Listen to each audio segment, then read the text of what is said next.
Hello, everybody at the What's on at Elephant and Castle Facebook community. I'm really pumped about today's guest. First, also, I'm Nick from Retribe, but I'm also really pumped about today's guest. He's a very new but very close friend that I've met very recently, but some extremely amazing bonds have been created between us two. Matt Dibben, who in his day life, I suppose, is a business consultant specializing in and around sales and company growth. You've been doing that for a long time, Matt, but you're also a well-being advocate. And I suppose, and I want to say with regards to gentlemen our age, so maybe men around that kind of midlife type age, and what you're doing with regards to creating spaces for men to be able to speak openly about their vulnerabilities, an absolutely incredible thing. I'm looking forward to talking to you about all of it. So please introduce yourself to everybody. Who are you and what you do? That's really kind, Nick. Thank you very much. Well, let's get some housekeeping right. My name's Matt Dibben, rather than Dibden, but I'm sure there is a great Matt Dibben out there. Yeah. Listen, thank you, Nick. Thanks for having me, and a very big hello to anyone and everyone that's watching and listening. Yeah, I met Nick very recently, and like he said, some amazing bonds were made, and that slightly sticky phrase of a brother from another mother, but never before, I think, has it felt so apt as sitting down with Nick and free-flowing some conversation about the things that we care about. And when you meet someone else that cares about the things you care about, right, it creates some great bonds. So that was lovely, and thanks for letting me into your realm, Nick. Like Nick was saying, I have been working in tech businesses, software businesses, for about 20 years in sales, and I learned my trade from moving up and down countries and never really quite fitting, and I guess developing this superpower, which I think it is now. You know, I look back and before it wasn't, but now it's the superpower of surviving in any environment with any people of any age and being I guess invited and accepted into their group, and although it wasn't maybe as authentic as I would have liked it to have been back then, it helped me fit in and survive and be placed, I guess, right, and have a space of my own. So that was amazing. And what do I do now? What's the Monday? Really, I help great pre-seed funded Series A, Series B tech companies. I'm called a fractional sales director, chief commercial officer, chief revenue officer, whatever you want to call it. And I work with amazing partners. I have my own client base, and we're able just to walk into organizations, do the very best thing we can, get out as soon as possible. But those relationships obviously then tend to move on and drip feed other projects and initiatives. And then the personal piece, I guess, along that journey, Nick, I studied to be an NLP practitioner at a very high level under an amazing guy called Daryl Scott. And I was coaching and mentoring founders and owners to be more authentic and obviously help build culture. As we know, culture eats strategy for breakfast, as the saying goes, and I thoroughly believe that. And so I find myself now working and looking to explore more partnerships, just like the partnership I have with Nick, to focus on, it's not just men, but obviously being a man, it helps massively to have that sort of affinity and those shared challenges, right? But really helping men, and for me, it's everything from, you know, young boys, teenagers, you know, young adults, all the way through to being the best version of themselves, without fear, without reprisal, without shame. And I am a poster child for, no matter how bad it gets, you will find in any great community a way forward, and not only a way forward, but a way through, but a way forward, and an evolution rather than a revolution. And that is, I guess, what brings us two together, right? We have a very similar background. So that's kind of me. Yeah, we've got a lot to talk about. Apologies for saying Dibden. I don't know why. I think that is my mild form of dyslexia. When I see B's and D's together, I get them mixed up. Oh, you're not putting the dyslexia card on. Oh God. It's funny though, Matt, is that it is you know, wow, geez, we can get right into this, is that I did get picked on by teachers when I was younger because I had a hard time reading out loud and seeing words properly. I'm 51 years old.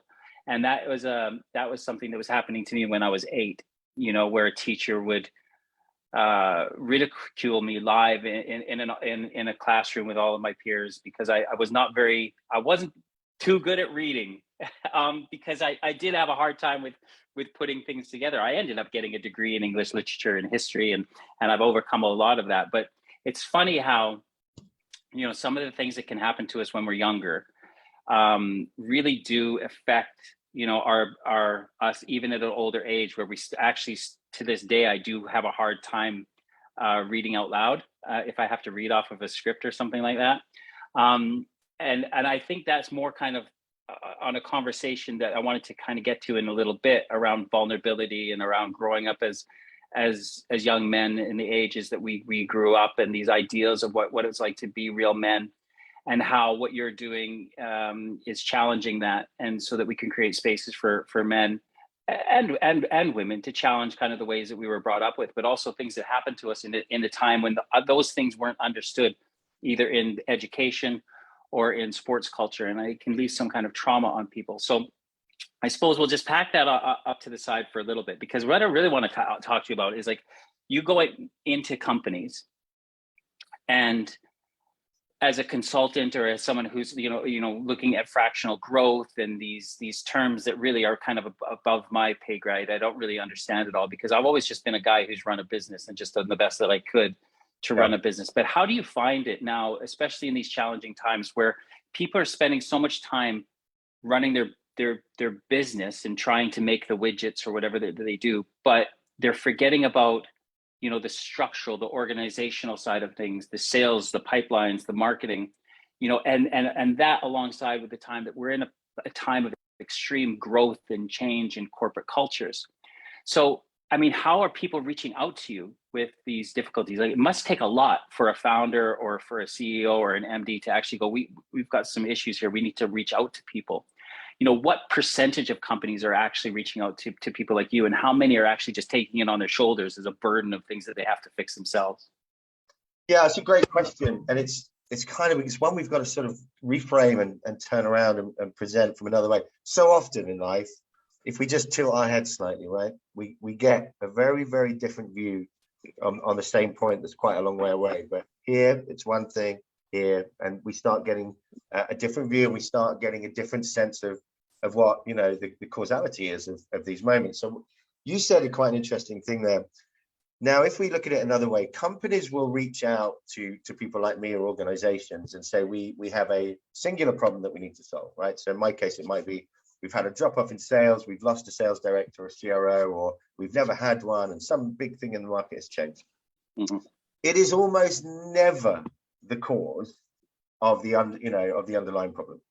And very often what I find out through the questioning and the stuff that I do is the reason those things have happened is because of the behavior of the founder or the owner, who hasn't sought help, to do with other outside forces, such as huge amounts of personal pressure, being incredibly lonely and isolated, which men are fundamentally, in my experience, not great at, as in their reaction to those moments doesn't tend to be positive.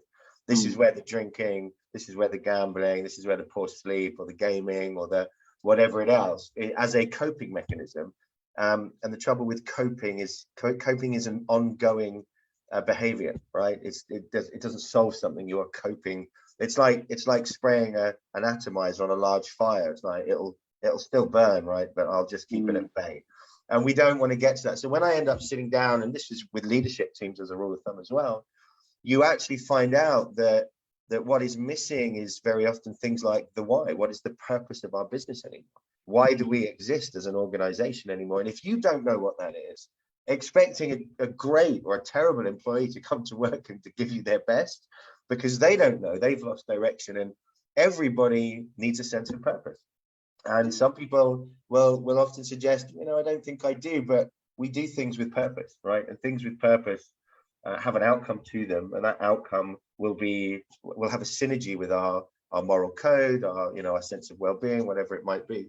So when you sit down then with an organization and go, right, okay, yeah, you have a sales problem, but then you actually address the real problem rather than the suppositions that orbit around that problem, such as what is your cultural mission, how do you treat your employees, what do you want this business to go.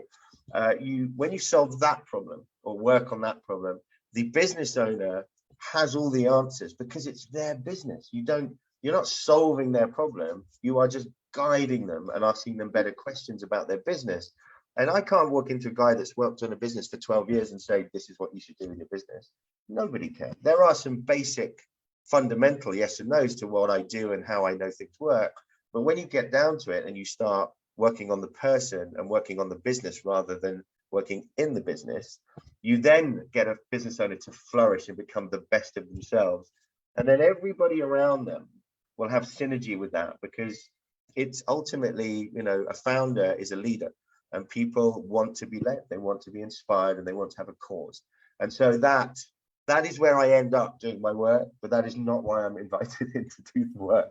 And it's so often the case, and it's really like a metaphor. I work, and as do you do, Nick, with individuals, and you start talking to them, asking the questions, and they will tell you metaphorical stories that have nothing, that aren't really that real. It'll be about work, but what they're talking about is themselves.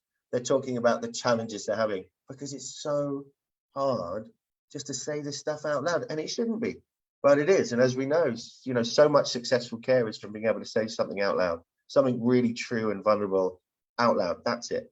And so, yeah, the transformation within a business, which again is run by people, human beings, once you start working on those things, the transformation can be rapid, repeatable, and extremely financially rewarding to the business and the people there.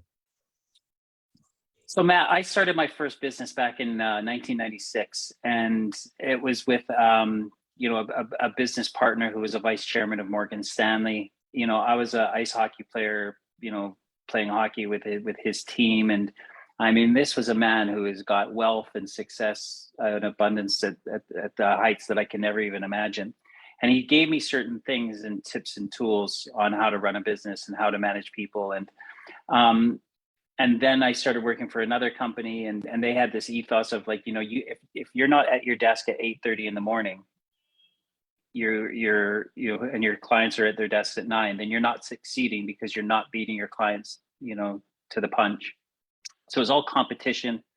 It was all beat them, us against them, let's crush them. And I'm wondering how much you've seen, it seemed to work in the 90s because there was a lot of abundance, right? There was a lot of money being thrown around, and it was like, kind of, you couldn't fail. If you ran a company with doing some DM campaigns, you could charge oodles of cash. And so people thought that them being at their desks at 8:30 in the morning was a direct reflection on their, on their bottom line and their P&Ls. So what's your experience with that over the last 20 odd years? How has company work culture kind of shifted from those old ideas of what it's like to succeed, and has it, or is there still these ingrained kind of harmful work ethics that are still in place today in corporations, kind of always looking at the past for future solutions, which I know has never worked in my life? It's such a broad question, Nick. So we're going to have to work on big lumps of data here rather than getting too granular. So let's call it what it is, right? 70s, 80s, early 90s work ethic. You are, people have got this image of tyrannical men and 70s offices and smacking the PA on the derriere and all of this business. But the bottom line is this went on. This is how it was. We found Benny Hill funny. I mean, you watch an episode of Benny Hill now, it's just like the most offensive comedy you can imagine. And if we look at how we reflect, so from a social perspective, it was only a couple of years ago, and I just saw this little peak of viral drama about how racist or fattest or homophobic Friends was. And you're like, I can't quite, I can't process this. You will find something wrong with everything if you go looking for it. So I think my first thing is, if you look for fear and misloathing, if you look for mistrust and all of that in any good relationship or bad relationship, you will find it, because it's part of what we call the confirmation bias. We create a narrative and we only see the things that back that narrative up, and we literally blind to the things that counter the argument. It's very, very tough to be always challenging yourself on the status quo. However, to come back to your question, we are just living in a fundamentally different time and space in the work world and at home life, and that is the responsibility of parents, who does which job, the primary carer, the primary earner. And if we look at what it is to be a man, and this phrase, what is it to be a good man? Well, there will be a partner, whether it's straight or gay, it doesn't matter, who will have a vision of the partner that they want that fits with their life. And I can't comment. None of us can comment on what's right for everyone. So this generalist attitude, I think, it really fails so quickly because we can't badge people. However, what do I see now more than anything is I see places of incredible open communication, and really fostering inclusion. And I don't mean from some social greed. What I mean is just by asking your staff, what do they think about X? And we'd like you involved in the direction of the business. If they're not asking that direction, they are at least sharing and being inclusive of, this is how we work, this is how we do it, and these are the benefits. And there is this huge give back, right? I mean, you look at the rise of WeWork, giving people muesli and coffee doesn't make a great culture. I find that a bit frustrating. But you see, it's this give back. We want to attract great people because they know great people will only work in the very best environments culturally now. And so I think, to answer your question, we are in an employees marketplace, which is, if you are good at what you do in this world, which tends to be at the moment programmers, developers, anything to do with SaaS, anything to do with PaaS, that's platform as a service, or IaaS, infrastructure as a service, you are commanding ridiculous money, ridiculous environments to work in, and an incredible level of flexibility. And that is driven by businesses are seeing where the most money is being made in the world requires X, these sort of people. And these people are now in real demand, like huge demand. And so it's not a case of you work here and you exchange your time for money anymore. And that's what I think has been the biggest shift. No longer do people go, here's my time, give me some money, I won't say anything, and you've given me just enough so I won't go and do something else. And after a period of time, we all become institutionalized and go, oh God, what would happen if that was taken away from me? Shit. And so we stay put, and it's better the devil, right? But the question really becomes is, at that level, I personally believe your happiness and your purpose and your satisfaction can only reach a kind of baseline, because it's all for somebody else. The moment you take a risk in any part of your life, that's the unknown, that's the fearful thing, the rewards, again, I think can be significant, and everyone around you will feel that. And so the balance really is, there are still people exchanging their time for money, but more than ever, I think there is a choice now, more choice than ever before, to work somewhere that fits with your moral code, with your sensibilities, as it were, and your ideologies. And I think that's an amazing time to live. I mean, how lucky are we right now? I just think it's phenomenal. I mean, Nick, you can step out your door and you've got everything on your doorstep, probably within, less than a quarter of a mile. And I mean, everything. And you're working from home, talking to me. I mean, how lucky are you? It's a good day.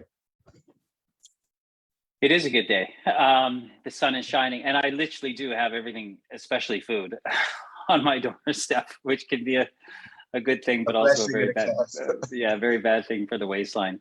Again, Matt, everything you say, there's so much to unpack, and I'm wanting to go down the road of something that you said a little bit earlier about leaders. And I think it's really important to know that, workplaces are shifting, the culture is shifting.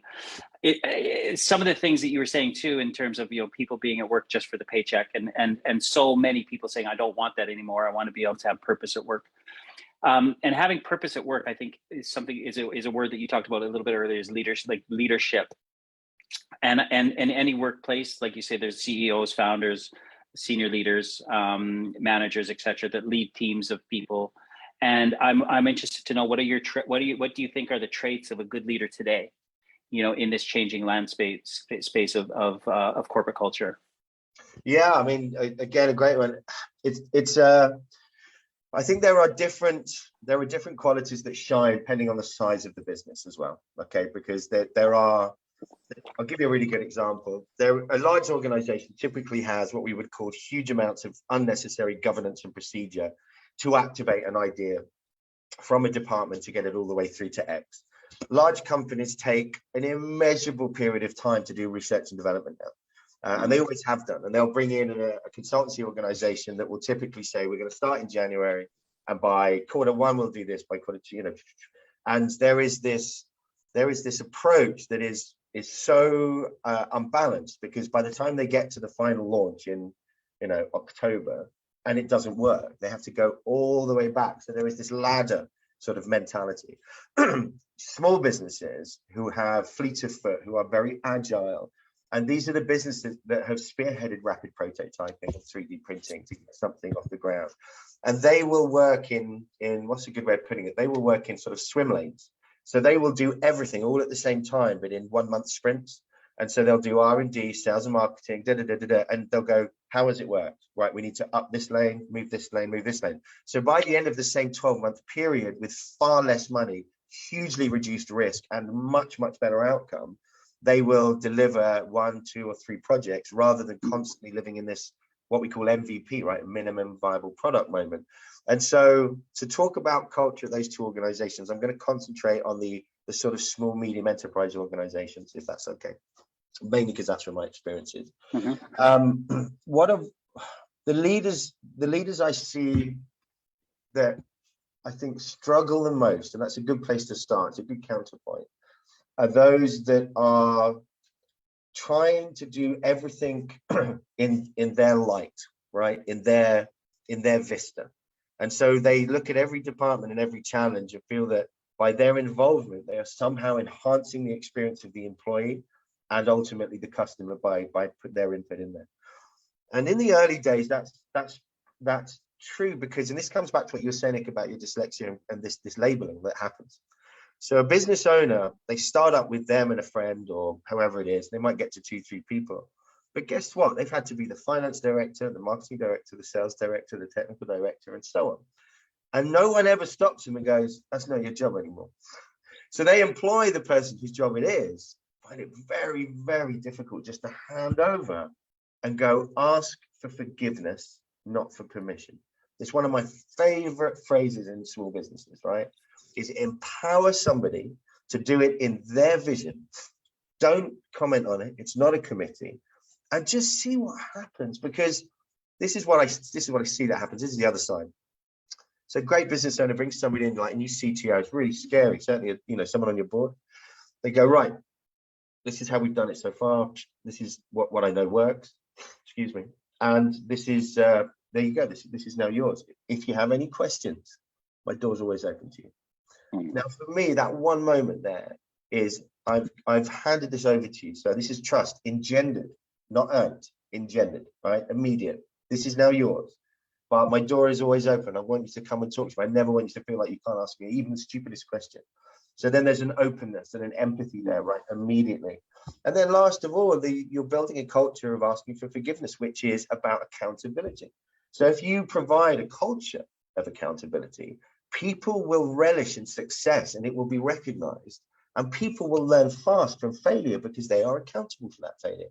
So what I don't see is when you micromanage, when you manage just from the top and you use a stick, there is no accountability. There is only I just about did it or I failed. Whereas in this new culture of creativity and empowerment and this fearless curiosity to help people grow your business for you and with you, then you will, for me, it's just chalk and cheese. It's David and Goliath, and it is what is happening at the most successful tech startups that I work for, or have, bought something from. So I hope that answers your question, but yeah, for sure.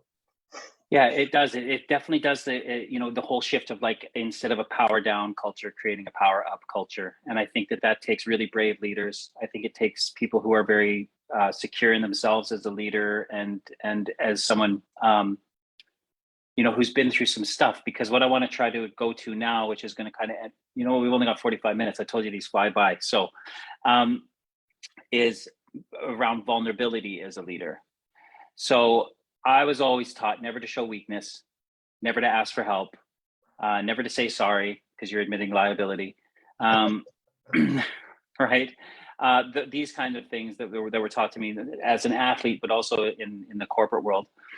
And what I found now too, Matt, and I'm interested to know your thoughts, and it's something that is one of the clients that I work with, their CEO is very open about, her struggles with life, with relationships, with building a business, with the fear that goes around it.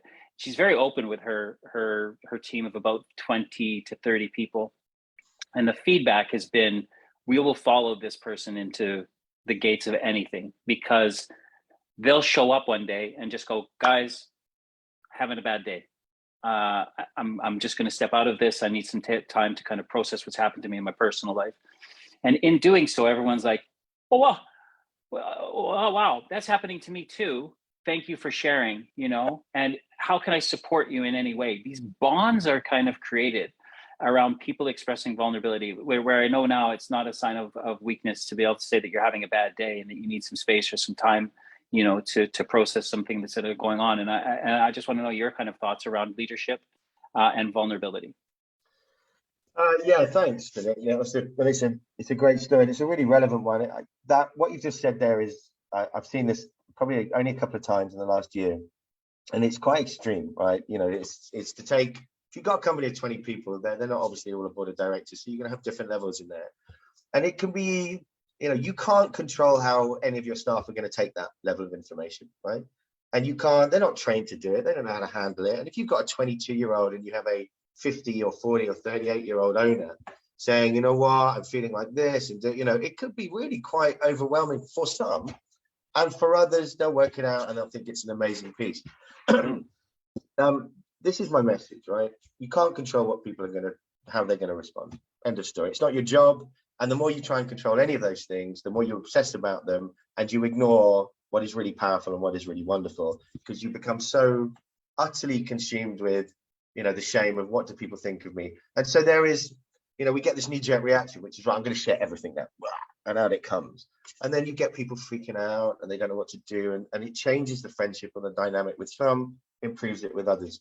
It doesn't matter what you do or how you do it or when you do it. If you make a very big change like that, right, it's gonna have a big impact. If I jump off a 1 foot wall, right, it's gonna be okay. But if one day I suddenly go, hey everyone, I'm gonna jump off the 20-foot wall, somebody's gonna go, I'm not so sure about that. And that's okay.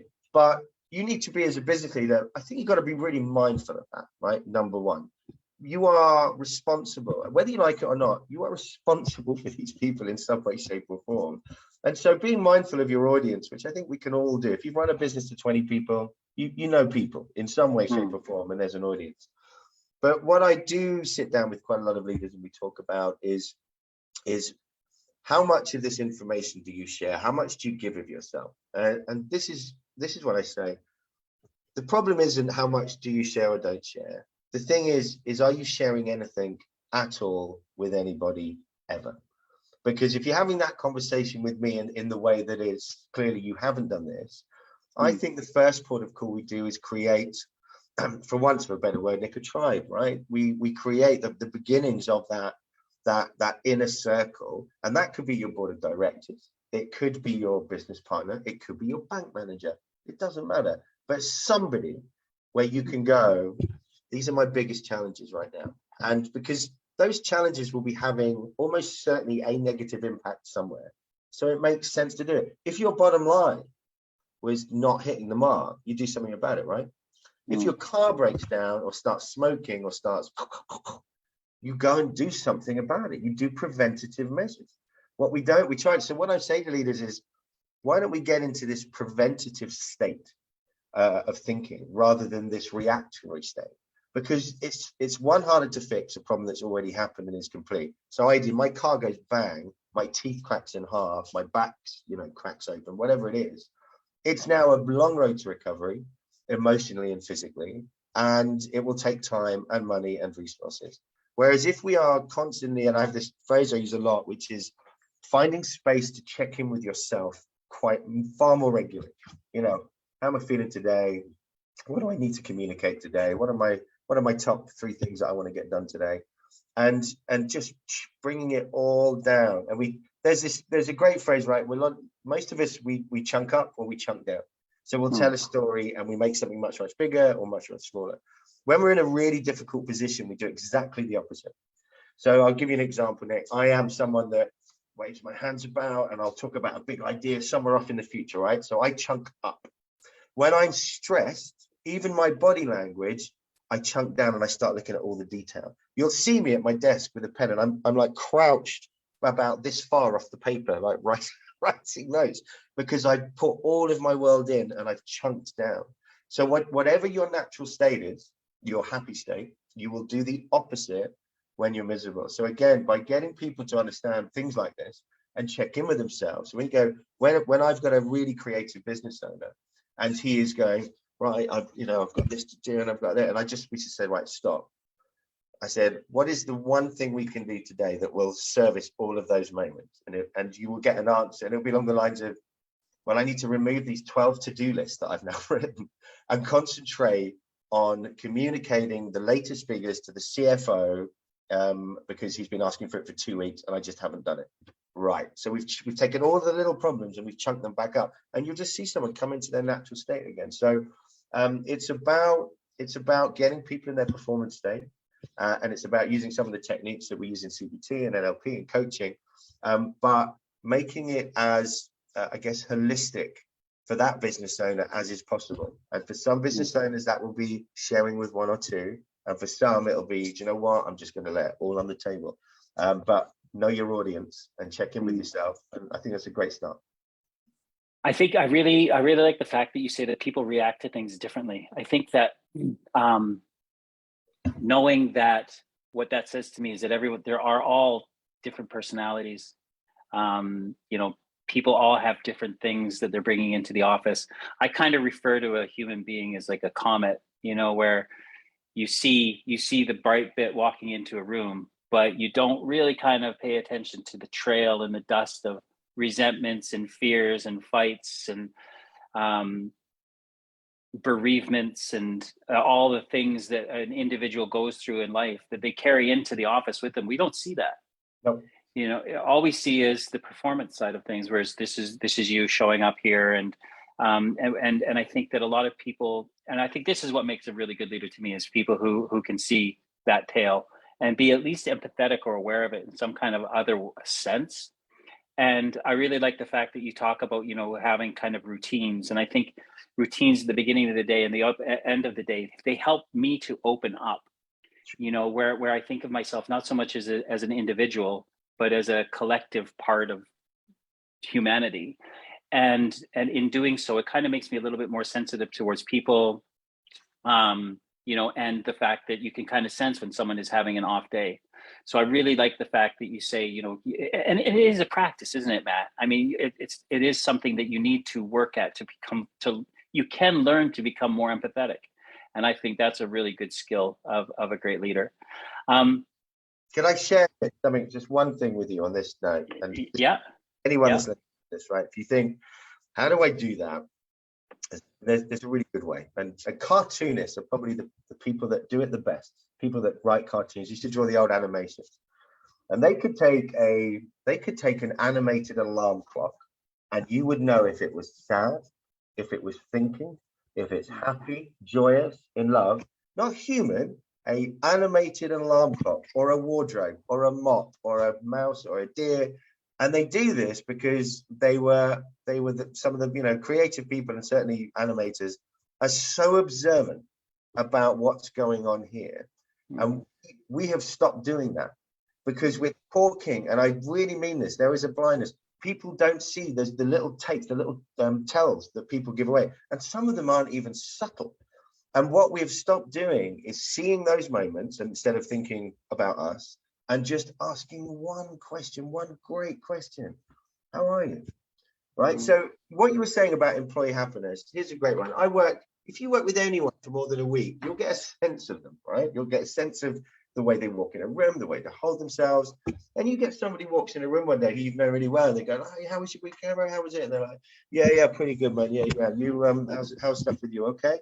And you go, "Oh, yeah, really, really good. I'll go make a coffee."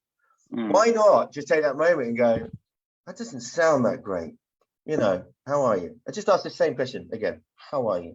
And that's all it takes. One repetition of one question. Psychologists do this all the time, and I do it in NLP. You know, I'll ask a question, or someone will give me a long answer, and I'll just ask exactly the same question again with a slightly different tone, and it's like you've asked a different question. But take that moment to go, something isn't right with this picture, and just ask the question. If that's what you want to do, if you want to learn empathy, start thinking about something isn't right in that moment with that human, and I'm just going to go and find out what it is. And if they say, I prefer not to talk about it, this is what happens. Oh my God, that person asked me how I was. Thank you. Oh my God, that person cares about me and I didn't know they did. Oh my gosh, you know, that person cares about me and I knew they did, but I really love to hear it. Right? There is no downside ever to being asked, how are you? Is there anything I can do for you? And that to me is something that could happen more in pretty much every relationship, every business relationship, every part of our lives, every shop you walk into for 1 week, every single shop you walk into, before you pay for anything, just look at the person in the eye and say, how are you today? And watch how amazed they are. And I mean, like, yeah, I'm really good. Thanks very much. Because nobody asks them. Because we've gone into this auto mode, this autopilot, go out, buy food, go to work, da, da, da. And it's not about enjoying your Saturday and Sunday. It's about enjoying your Monday to Friday and then your Saturday and Sunday by creating great moments of, how are you today? And then listening. And I mean, how good is that? Anyway, that was my little bit I wanted to. You know, the only thing I'd add to it is when you say it, mean it. Oh gosh, yeah, like You know, everything's got to be yeah, authentic. yeah, like How are you literally, today? like, you know, how you doing, buddy? How are you today? And I love the fact that you can say, is there anything I can do? Because people are like, what? You know, and but to leave it and listen, you know, and there's a difference between hearing somebody and listening to somebody. It's so You know, true. active listening, I think, is, again, it's something that you need to practice, and it's these are all disciplines that take a lot, well, a lot, but some practice to get better at and to make you a more effective leader, which I think is really amazing. Now, what I want to ask you is why? Why, Matt? Why are you where you are now, and where has the well-being advocate come up?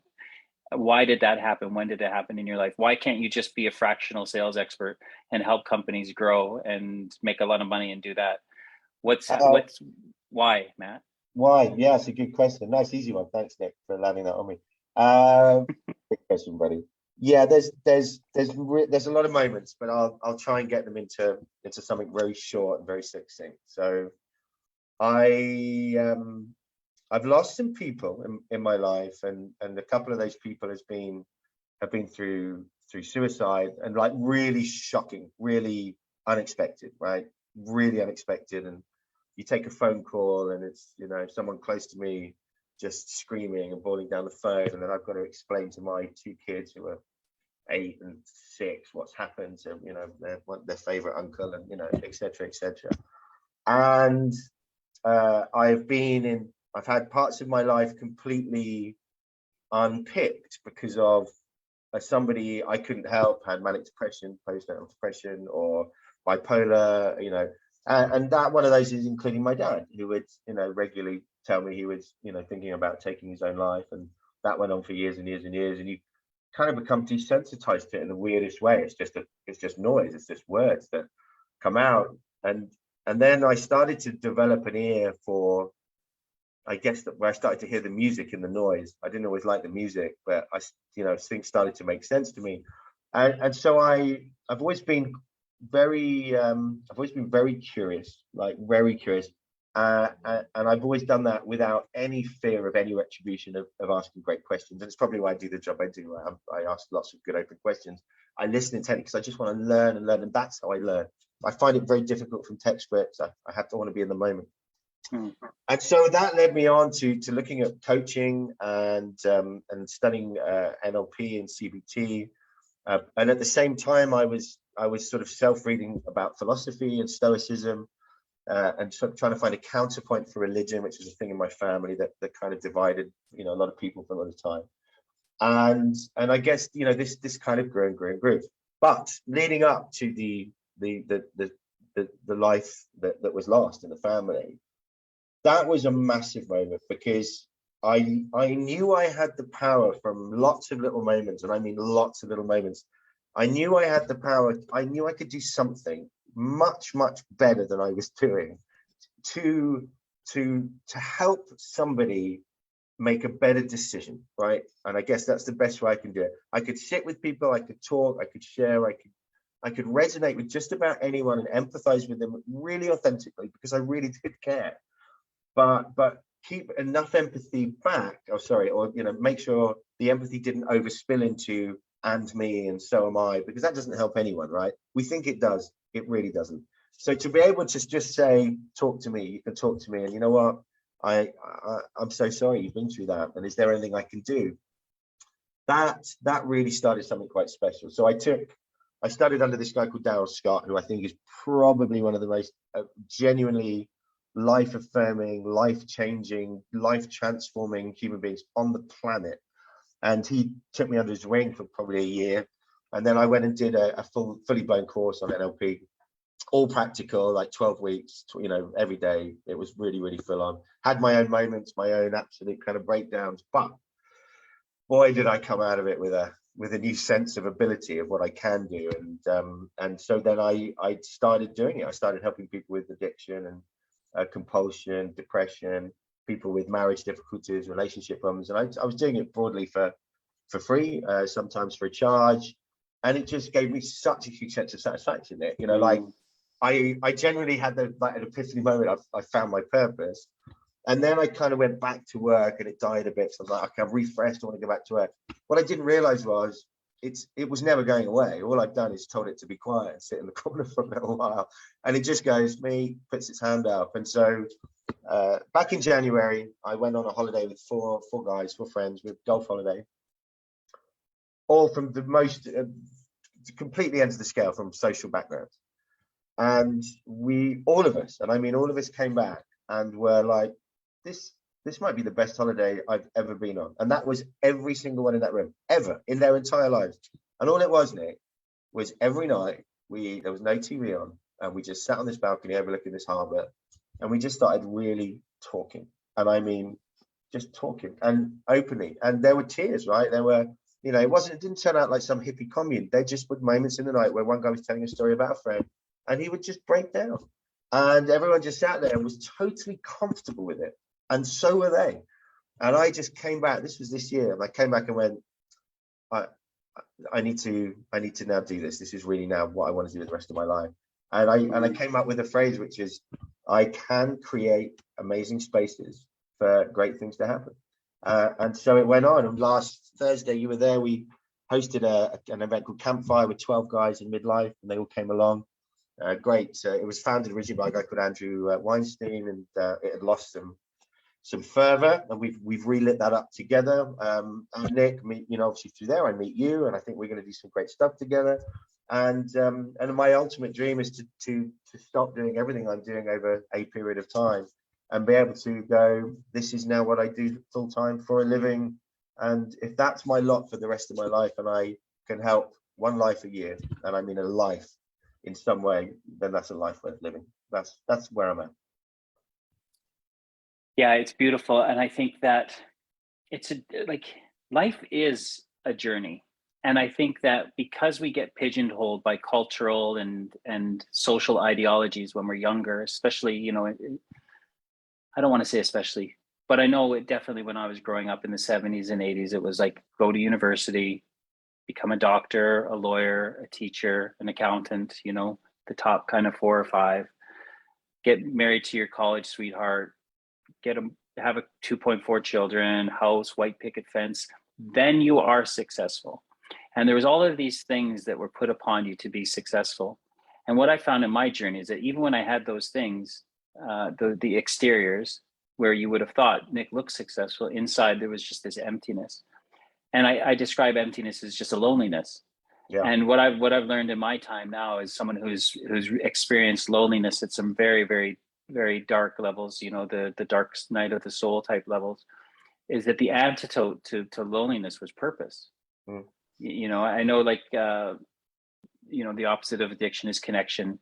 And I think that the opposite of loneliness is purpose, because I think I can be alone and perfect, peace and ease by myself. But because I've discovered a purpose, and the purpose is really simple, and I think it's the same as yours, is just be of service and help somebody. And to me, like, while we're here and of this earth, like, what do? We don't have these magical powers or healing abilities or, you know, these things that we can actually do. But what we can do is extend our hand to our fellow brothers and sisters and say, you know, do you need some help? But then, you know, as we talked about the other day too, is it would also be able to receive help, because none of us can go through life without taking some kind of help from somebody. Yeah. We all are designed to, we're all designed to be parts of a jigsaw in a puzzle. You know, you're not the whole piece, or the whole picture. You're pieces of the picture where you are an extension of the images next to you, and you mirror each other. And I think that is what I love so much about you, is that you're a man who I resonate with, and I can feel on a cellular level that has discovered purpose in helping other human beings. So thank you for that, man. I appreciate, and you're a blessing, and I think you're an amazing man.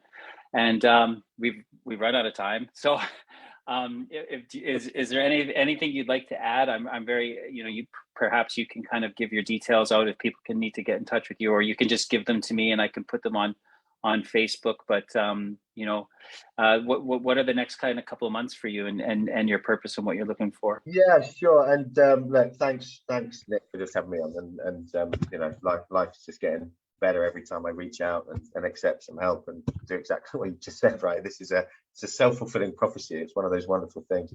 What's the next few months? This year I am very keen to run a really big event which would involve golf, which is something I love because it's about being outdoors, and it's about bringing a load of men together and women of every walk of life to have the most amazing food that I can organize, because I'm a massive food lover, with golf at a really beautiful location, in a sense, and just bring on some amazing speakers that can come on and just talk about this stuff, because if one conversation generates a conversation, and it won't be it's not a therapy group thing. It will just be a great day dedicated to mental well-being and good people being curious and fearless, and that is something very, very close to my heart.